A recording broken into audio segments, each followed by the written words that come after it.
Hey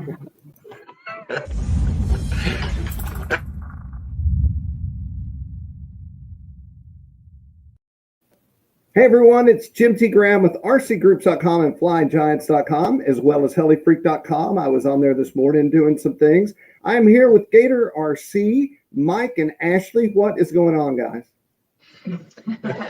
I guess a lot. I mean, a lot of good things going on. So we have, yes, sir. No, nothing. Just want to say hi. So I thought, just so everyone out there knows what's going to happen, we're going to talk a little bit about the history of Gator RC, Mike and Ashley. And there are a lot of things going on that are being featured right now in Flying Giants as well as RC groups. And I thought we should touch on these. We're going to talk about a container load of airplanes, the most airplanes I've ever put in one article. Took me 2 days actually to build that article. And then we also have a contest for an ugly stick we're going to talk about. There's a coupon code to talk about. And there's the Maxford line of airplanes. And let's just start out at the very beginning. Mike, my memory says that you started this hobby in 1961. Is that correct? I did. My father started in 1959. I was with him, but he gave me sticks in 1961. So we flew Reeds back then. I don't know if anybody's familiar with Reeds radios, but they were quite different than. We didn't have proportional radios. Man, the first radio I had, you could not hit, like if you had elevator and rudder, you couldn't hit them together because it would swamp on a reed system. It would swamp each other out. So our big improvement back then was we got something called SIMO. And SIMO allowed you to do two servos at one time. And the servos were not proportional. The servos were on and off. And the control surface, the gimbals, they weren't gimbals. They were just spring-loaded toggle switches. And that's how we flew. And I actually flew competition with that. And so, like, I've never flown one of these, but to turn right, you would click twice. Turn left, you would click No. What it is like, say, okay, so a servo was a spring-loaded toggle switch, like you might have on a transmitter now for a starter. Right. Or something like that. And what you would do is it would center. Okay. So if you wanted to turn left, you push the button, you push the toggle switch, you would flick it left. Okay. And it would go all the way to the end unless you just momentarily flicked it. And that's how people flew. If you watch my hands, we flew like this. So you would go up, and then right, left. And that's why the nervous guys were really good back then. Right. When they went to proportional, it didn't work out too well. But it was just, you would just pulse it, and then what happened is you could actually get the servo to kind of come halfway or such based on how fast you were hitting it. You could stop it from hitting the limit. It was very interesting, but that's how everybody flew. So I've seen the evolution of reeds in competition with reeds. And when we got our first proportional radio was maybe like in 1965 was orbit radios, which were very popular back then. And I progressed through pro lines and then finally, started to see JR and Futaba to come in probably the late 70s. It's just a history. That's what I've been through all the way back to then. My first competition airplane had a McCoy 19 in it. And couldn't do 3 rolls in a row for flying pattern back there. We had to do barrel rolls because I didn't even have an aileron. But that's how we flew, and I flew at the Nationals that way. This is why he can never retire from this business because I don't know any of this information. So we need him around for all the technical. Yeah, I'm older than dirt. And you're primarily a pattern flyer, correct? Well, yeah, my whole background is pattern. That's where I was introduced through the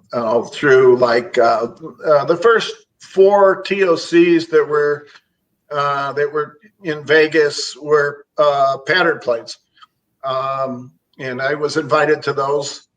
That was one of the top flyers, and at least in the U.S. For pattern. But it was kind of interesting because I'm not trying to get too much into it, but I came from a family that was located in Chicago. I was the fifth child. We had 8 people in a 2-bedroom house.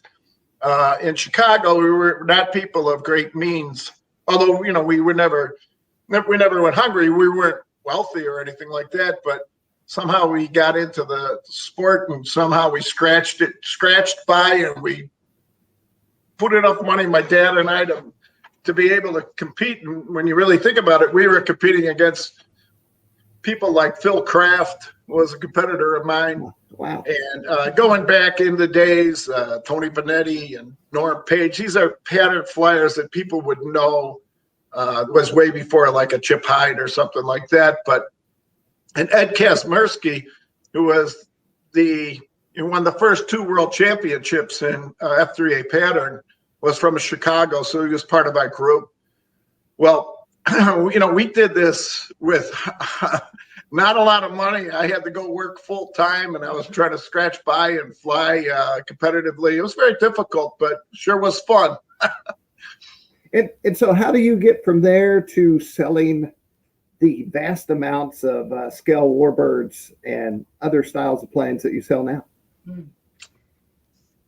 Well, so what happened was, I can explain that part of it at least, is Top RC model came out with when they came back into the mix, the first plane that they produced was actually a pattern plane.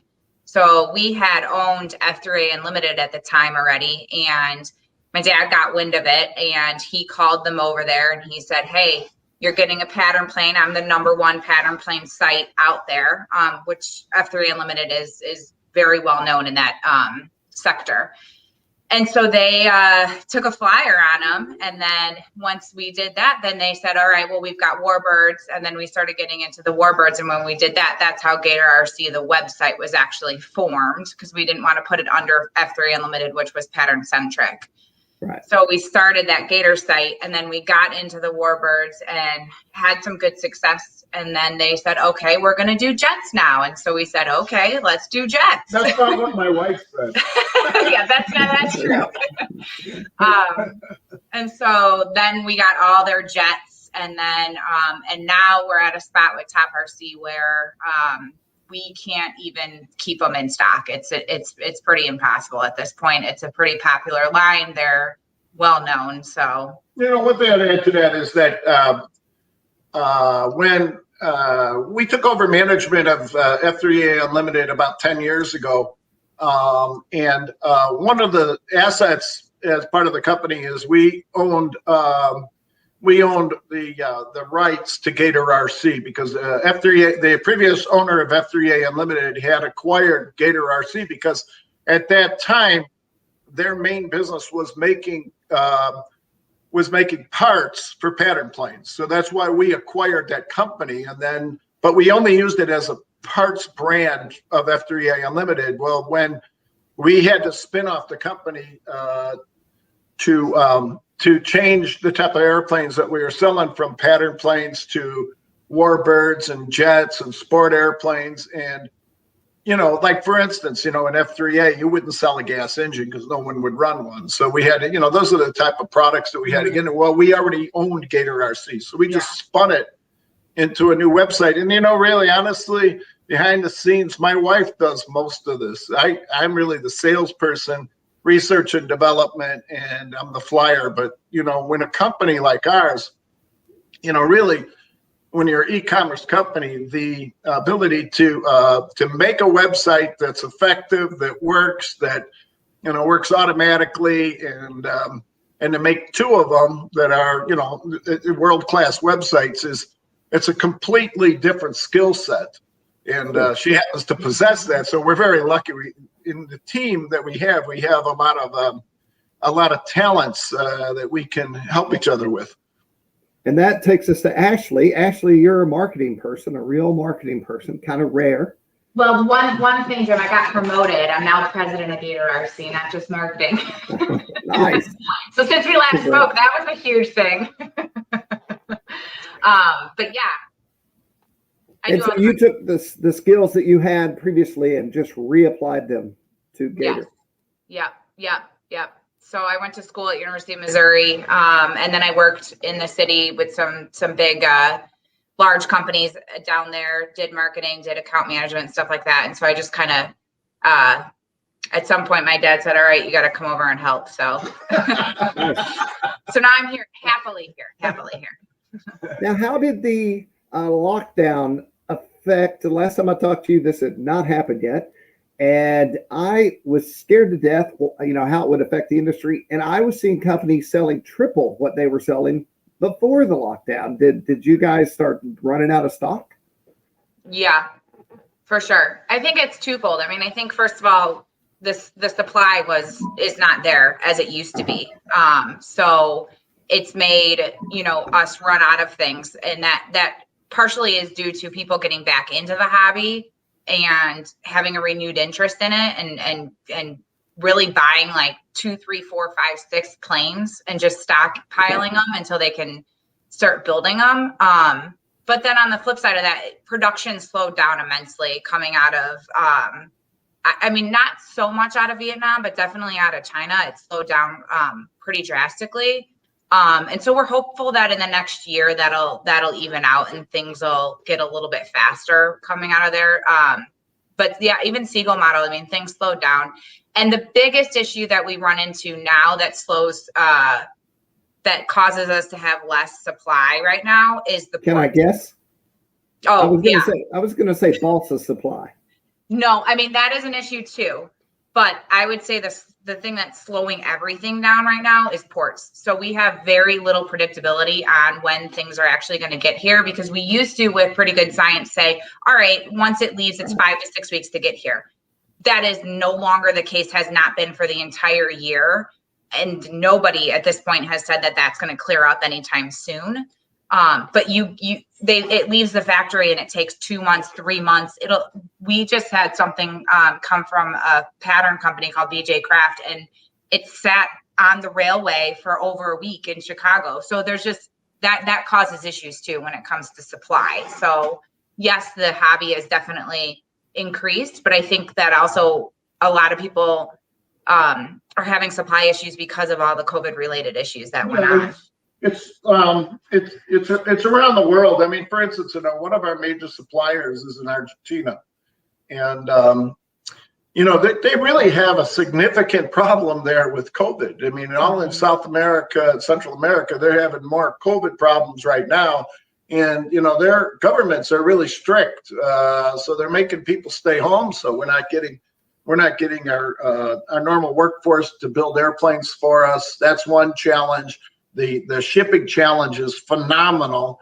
The raw material challenge, and I know you know a lot about the balsa shortage worldwide, you know, mostly caused by 2 things, and that is that the last 2 growing seasons out of Ecuador were very poor because it was too wet, and also the wind turbines use up a lot of balsa supplies. But with Seagull, we're kind of lucky because they really haven't had too many problems with balsa supply, because they don't get their balsa wood from Ecuador. They get their balsa wood from Papua New Guinea. Okay, so the supply out of there is better.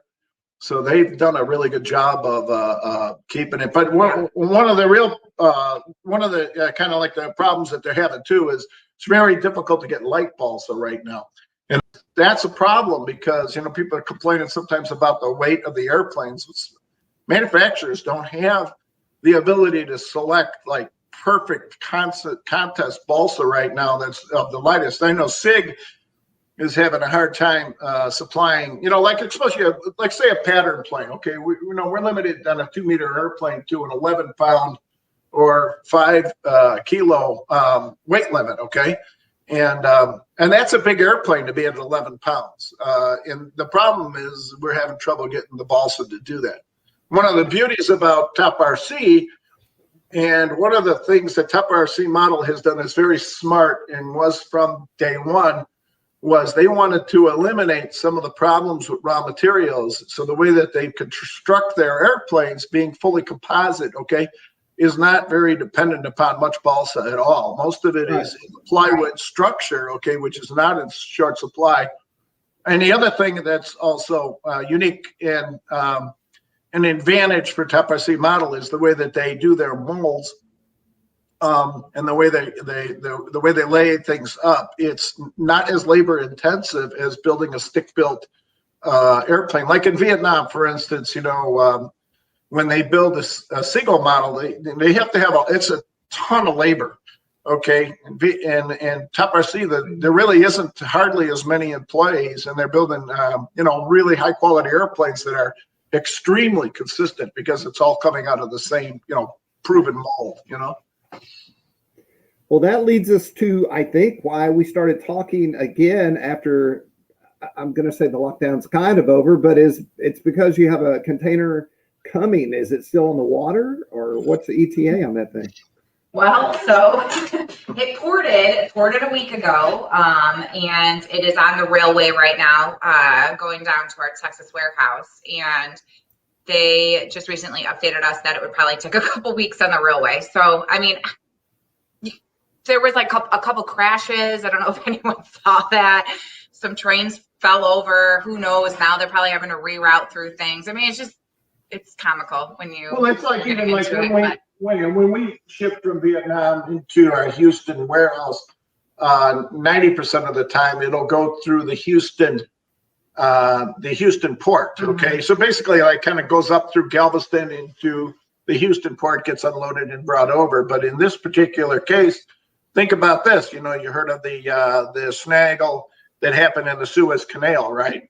Well, that slowed down everything and actually dictated that our airplanes had to go into Long Beach, California, which is about the worst place you could possibly want to go.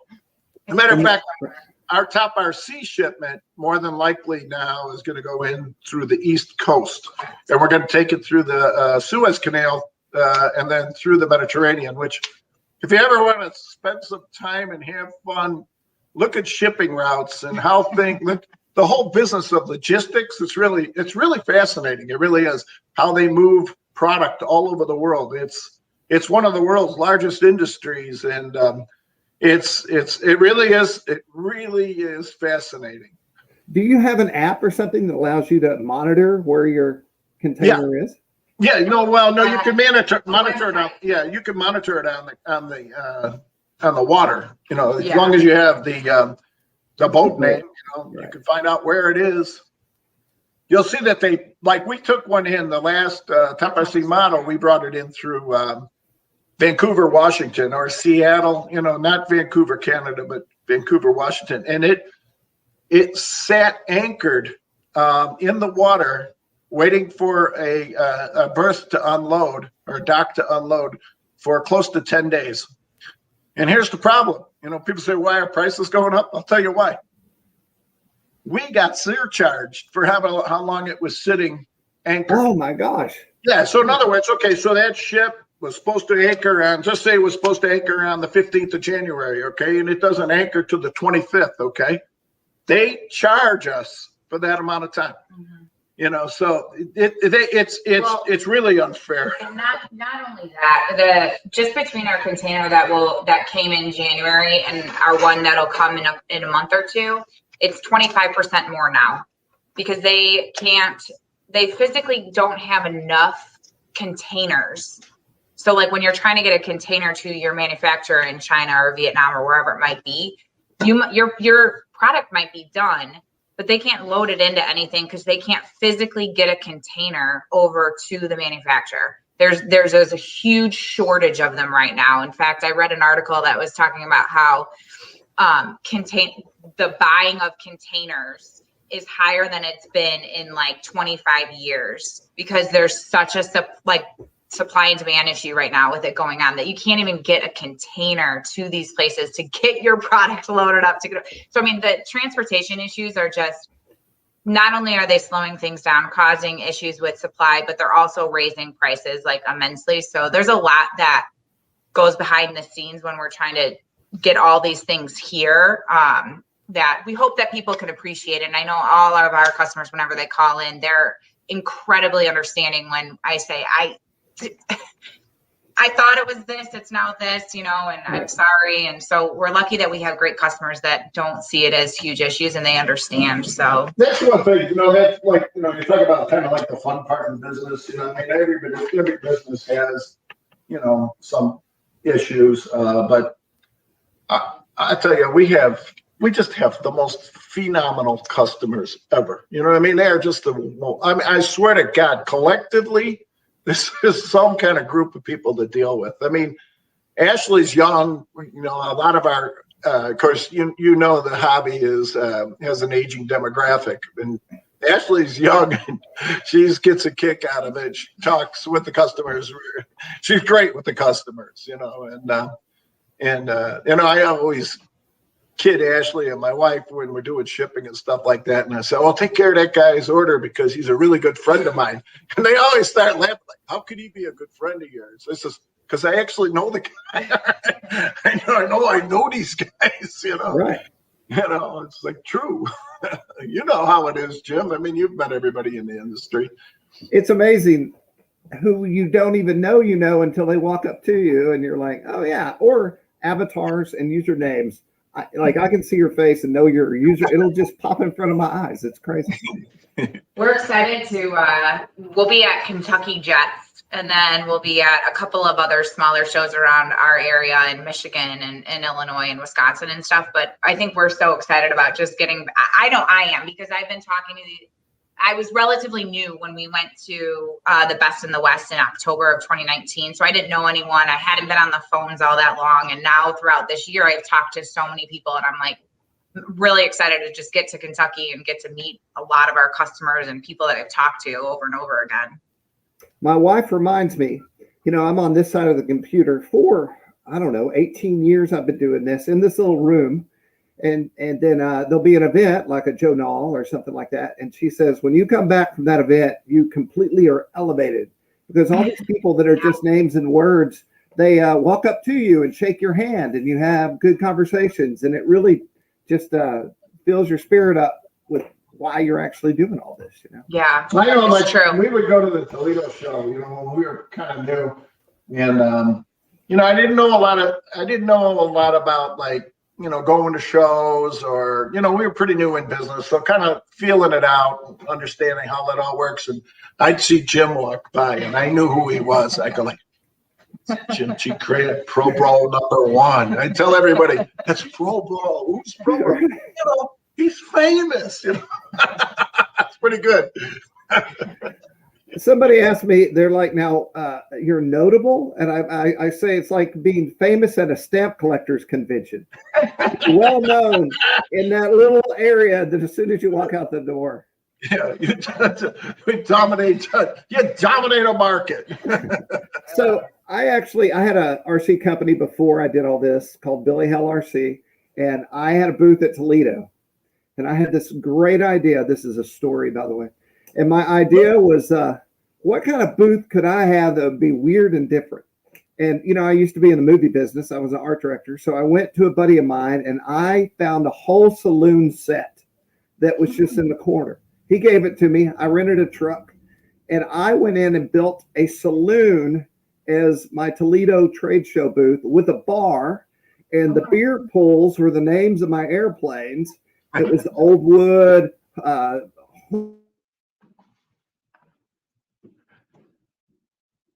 Jam up. Hello. horns. There we go. He came by. I'm about to tear the whole thing down at the end of the show, and he goes, "These walls aren't right. The back wall doesn't work. None of this is okay. Tear it all down." But I was leaving, so I was like, yeah, no problem. I need to see a picture of that.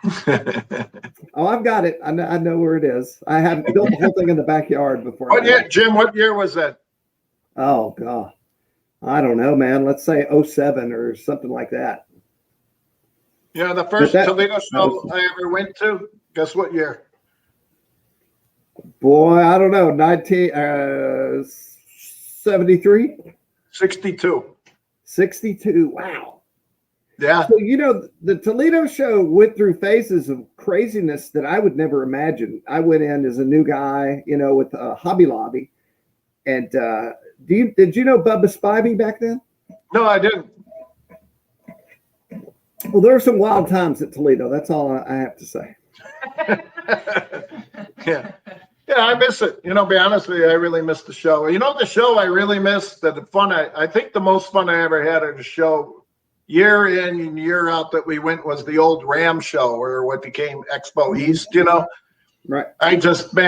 my cousin and I would go do that show together, and, we still think about what all the stuff we did, and we just laugh. It's just funny, because I love the East Coast people, they would come in, they got a little bit of an accent. I'm from Chicago. They think I've got a little bit of an accent, but we had a real good way of communicating.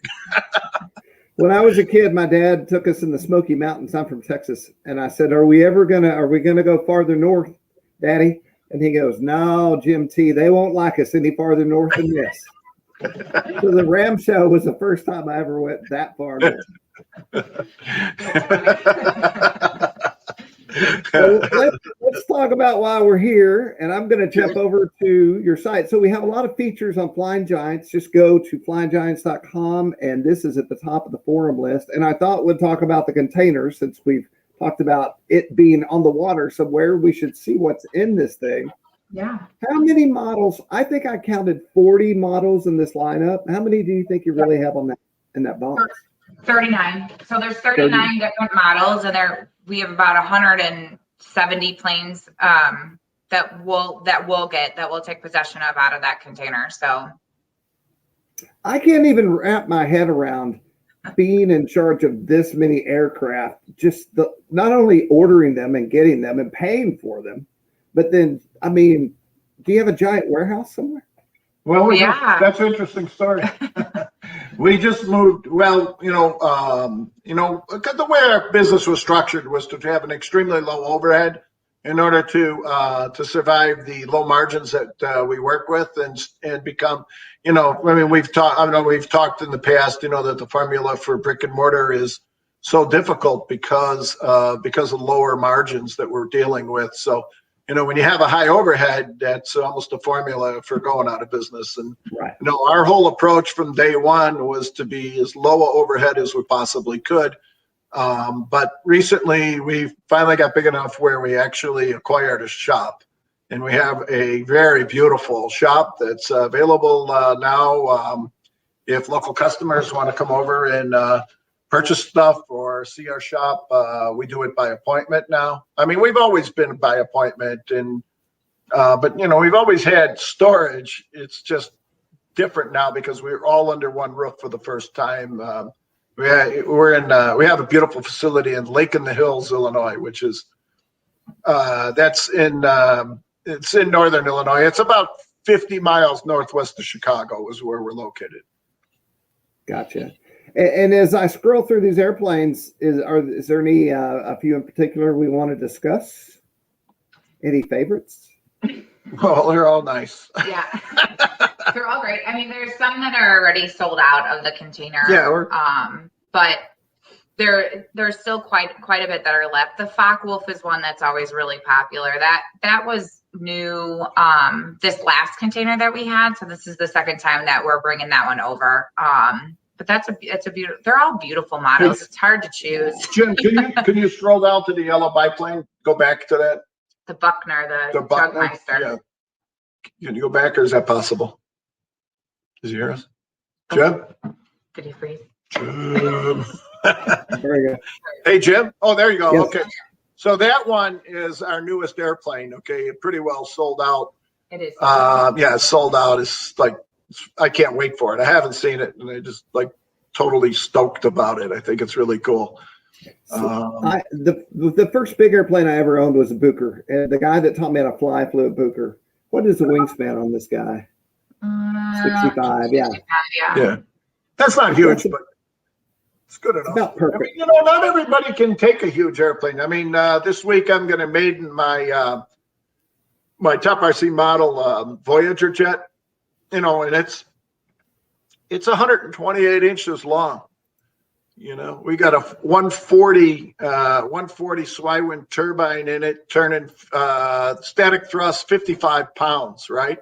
So not everybody could fit that into their into their SUV, you know. So Right. you got to have airplanes that cover all the bases because you know, cost wise, we you know, I mean, I literally sell airplanes that cost $6,000, and we have airplanes that cost $250. So we try to cover all the bases as far as you know, customers' needs, and so like I say, not every airplane's going to be huge. Yeah. So this container, our philosophy on this one was we brought in a lot more sport planes than what we typically do. A lot of times we bring in more warbirds, but this time around we kind of brought in a lot more of the sport.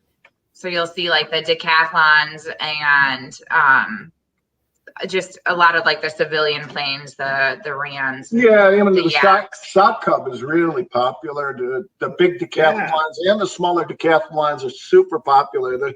But the shock Cubs are really neat. The shock Cub is just so good looking. Mm-hmm. Yeah, it is. It's just aesthetically, it's just a beautiful airplane. You know, and you know what? You know, we're a #1 seller. You're on it right now.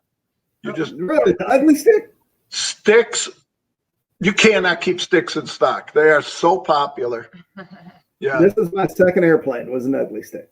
Oh, there you go. Yeah. I mean, you know, I mean, there's all kinds of iterations of the stick. You know, there's the ultra sticks and the mini sticks. You know, there's like a million different kinds of sticks. But that airplane, I don't know. What would you say? I'd say it's close to a 50-year-old design, you know? I don't know, but I do know this. You don't see blue very often. So whenever I feature your ugly stick, I always go with the blue one because it's kind of different. Yeah, that's cool. And the Ag Wagon's a really nice airplane. You know, they fly extremely well at slow speeds and stuff like that. And, you know, that's a nice size. I guess a 97-inch wingspan. Yeah. I grew up next to a crop duster field. So that explains a lot, Jim. Yeah, well, with that being said, I once had my T-tops out, dating me, T-tops, and I got crop dusted full on. The guy just, wah! But I don't understand why I haven't seen a smoke system in the wings of a crop duster. I want to see smoke coming out of a crop duster like an RC. I had an airplane about 20 years ago, right, that I bought used from a guy. Some guy, and it was down in central Illinois, and it had a smoke system that ran all the way out to the wingtips, you know. Wow. And that was so cool. It was a laser, you know, big laser. I always assumed it would be hard to keep the oil smoked all the way that far out. Maybe that's why. I don't know how they did it. I mean, that airplane was so oil soaked when I got it, but I had a blast with it. It doesn't matter.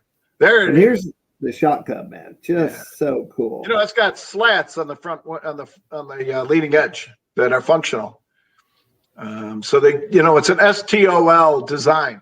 Boy, I tell you, that's really popular airplane. It's really cool. Tell me about the landing gear. Is that articulated in some way?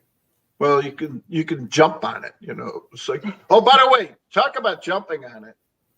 We have a brand new airplane coming. We'll get to that. Oh, okay. Forget it. Forget about it. We'll get to that one. Yeah. The Texan's really awesome too. And that guy, you know, I was trying to get good information and not too much information. I'm not seeing the wingspan. Maybe it's up here. No. But we could go here and look. My favorite new airplane in that size is the Tucano. That's just, you know, like you talk about an airplane. Sometimes you look at an airplane and it hits you on a certain way aesthetically, you know. And the Tucano is the one that I'm in love with that airplane too. The Gilmore. I haven't built one yet, but I want one. You know, that reminds me of a stretched out GB. Is that a GB? It does, yeah. I think it flies better than the GB. Well, it's got to. But a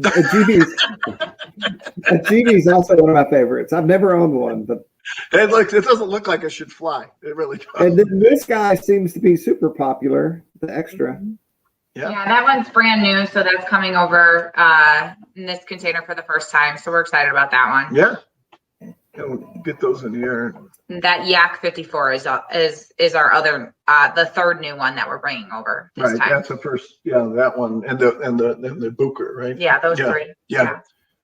You know what we should do, and I've thought about this as I've done articles on your planes, is we need to get, when it's these planes go in the hands of pilots, we need to get their videos. Yes. And then get those on the page, and maybe it's a contest. Enter your video for a chance to win this, and then we gather up as many videos as we can on all these planes. Yeah, we do. We have a couple of like builders or influencers out there that will get our planes, and they'll be doing videos on it. So like the Texan, I have a video and a whole build series. The Zero from Seagull Model, I have a whole build series. There's a bunch of, when you do go to YouTube, there are a bunch of videos on, I think it's on the Marauder scheme. So if you just put in Texas at the top, Texas. It came in the B-26 Marauder scheme. So a lot of people say, well, it's not a T6, but it's just a T6 with a different scheme. That's all. And I don't know, where it came from. I don't know anything about every airplane, but we have somewhere in the neighborhood, I believe we're somewhere around 150 different types of models right now between the two companies. And, that's amazing. That is that's because we're the like with the pattern planes, we do a lot of drop shipping. So we have airplanes manufactured in Argentina. And then we have airplanes, they're called Hue Yang, or they used to be called Oxeye. That's a very high-end plane. A lot of those we just drop ship. So, but we're the sales agent per se, So that's a lot of airplanes to list, and a lot of airplanes to know a lot about. And I don't know everything about every airplane. I just tell everybody there's too many, So well, let's talk about our contest, which everyone loves the ability to win something. Yeah. So we're giving away the ugly stick. You can choose red or blue. And all you have to do to enter is pick your favorite product off of Gator RC, and then grab a link and then post it in there. And so it's as easy as that. And then when does it end? 6/15. So you got like almost a month Right. to get it in. And then we'll choose a winner and at random, and then they'll get the ugly stick. They'll get to pick which color they want. And we're going to add something to it. I just decided we're going to add all the servos at no cost. We're going to, we feature King Max servos. We're the mainline importer for King Max servos. And if anybody hasn't looked and tried what we have, you'll be blown away by the quality and the value of them. And I'm not kidding. Most servos that would, if you look at the specs on the King Max servos, it would really surprise you, and what you're getting for the money. And we're the mainline importer for those, and done extremely well doing that. There you go. So free servos, right? There you go. All right, free servos. Done. Yeah. I'll elaborate later. But you can, just to show, we got about 3,000 views on this, and we're over 11 pages of entries. Yeah. So jump in there, and not only will you be entering to win this, you'll actually be able to check out some of the stuff over at Gator, and you might run into something that you have to have. So that is a big deal. And then, there's one more thing we didn't mention, and that is the coupon code that's going on. Jump back out to FG and jump to, it might be in my Maxford piece. Yeah, I think it's in that one in the contest. Yeah, so it's Giants 10, and it's 10% off all of our Gator RC Max Falcon Zap products, and then those King Max servos that we just talked about. If you don't already know, Gator RC products, there are 700 between F3A Unlimited, Gator RC, and Power Unlimited, which are all our brands. We have somewhere around 700. So if you just click on brands and then go to Gator RC, they're all in there. But I mean, we sell everything. If you think of a small Seacraft, we sell pretty much everything that we sell for their line too: wing tubes, tools, ball links, servo arms.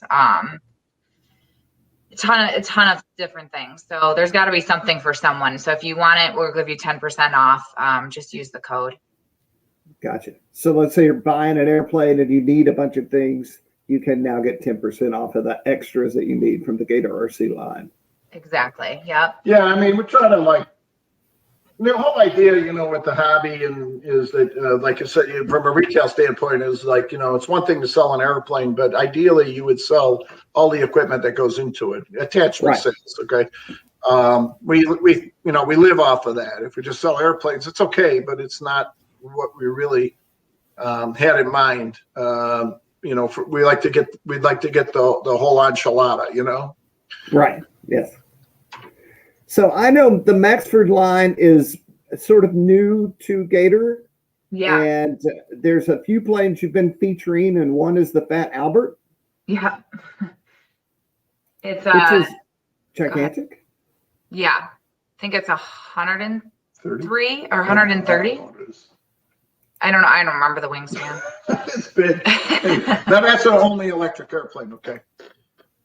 It's not set up for gas because it's 4 engines, and you know, we have like on that airplane we have all the you know, like links to all the you know, the attachment sales for what you would buy to go along with it. But it also has things like you know, the loading door in the back, the cargo loading door opens up automatically.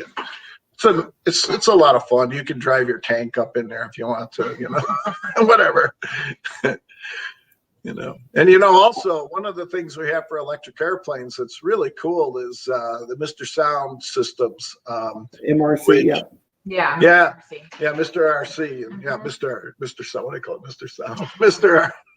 Anyways, those systems are really neat because we're putting that in my. I have 122-inch Decathlon by Seagull right now is electric. We have 100 cc Tomcat motor in there running 160 high voltage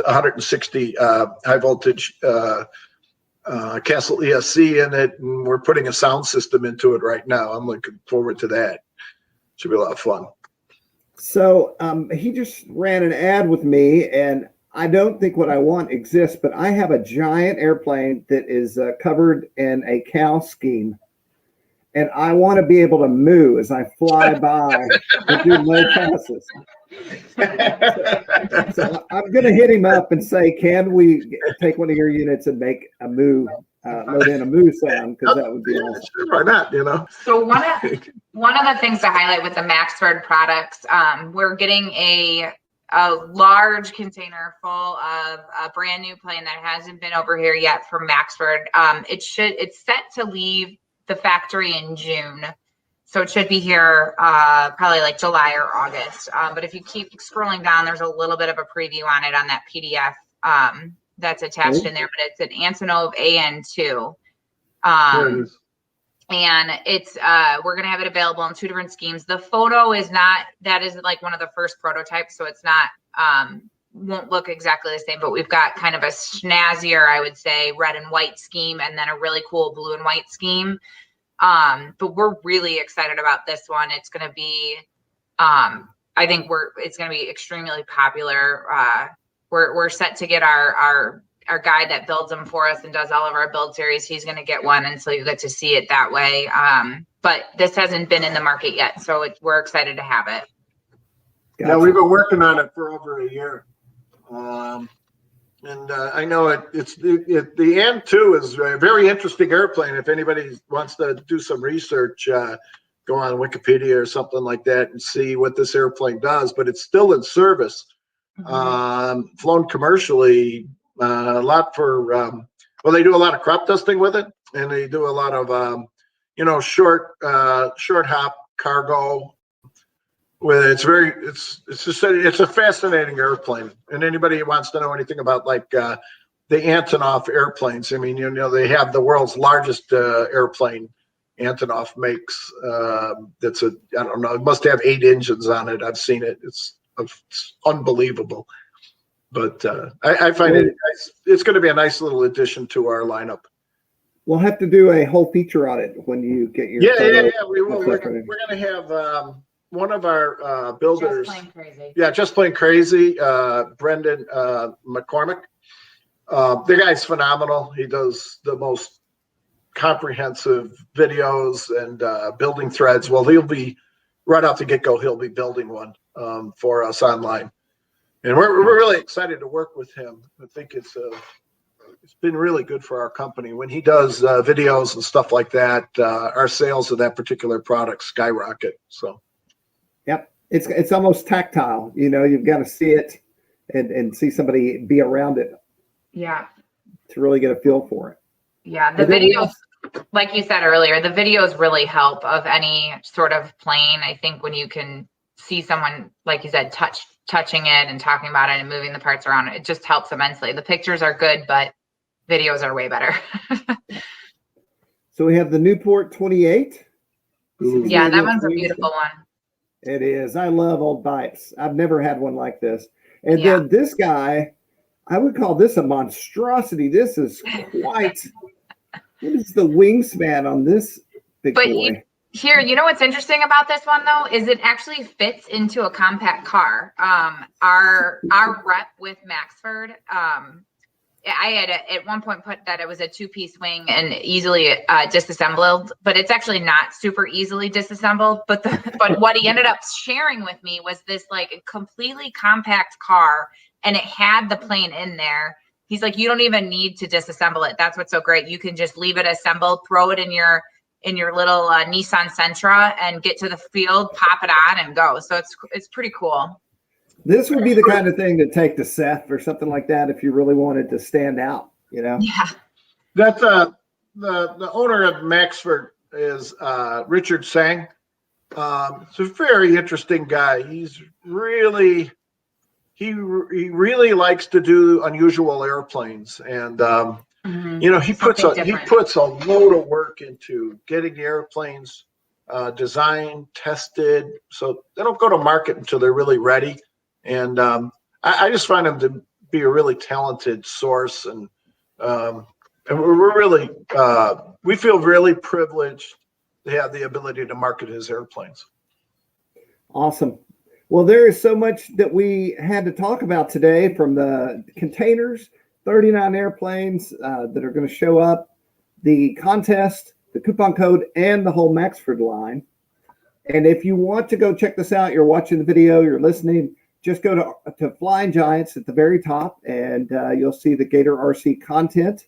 When this is over, so we're doing a feature right now. When the feature's over, this will just be pushed out into the proper areas on the different websites, so you'll still be able to find it. And then there's also a section on RC Groups that kind of talks about everything and pushes you over to Flying Giants. And that is how you'll find it. I'll make sure to put links in this video when they go live on YouTube. And so we're kind of at the end. What have we missed? Is there anything we need to discuss? I mean, I think the only other thing, I know we lightly talked about Top RC, and I feel like whenever anybody knows Gator RC, they know it says Top RC, so they inevitably have questions about it and where we're at with things. We've got the new P47 that came out. I'm sure people have that video of near unboxing it has close to 40,000 views, so it's been probably seen within the community. But it's on pre-sale. We've got a few left up for grabs. One of them, I think we have one Bonnie and a couple snafus left. So that's going fast. The other ones are slowly making it onto our site for pre-order. But you know, if you ever have any questions about Top RC, we always say, give us a call. You know, we're happy to answer any questions about it. Yeah, next year we'll have an LA-7. Which is a World War II Russian airplane in the same size as the P-47. It'd be a 97-inch wingspan, take like a 120cc, 140cc. So they're bigger airplanes. And then we have a brand new jet coming to be here at the end of the year. We have the L-39, real nice size turbine jet. That'll be our next one, and the intro jet, which is another sport jet that's pretty large. Gotcha. So we got a lot of new stuff coming. Awesome. Well, we'll have to check back in. when the next big round of everything comes in. And if there's something on that container that someone out there wants, be sure to buy it because it might not be available if you wait. Well, unfortunately, that's true. We wish we Well, everyone, we've been talking to Mike and Ashley from Gator RC. You can go to the site gator-rc.com and check out everything they have. And there's always something on RC Groups or Flying Giants about Gator. So you can find them there as well. Guys, thanks so much for your time. Thank you. Thanks for having us. Appreciate it. Thank you to everybody. All right, we're going to jump out of here, but stay tuned for other features like this. And thanks to all our users and also our live chatters that were on today making posts.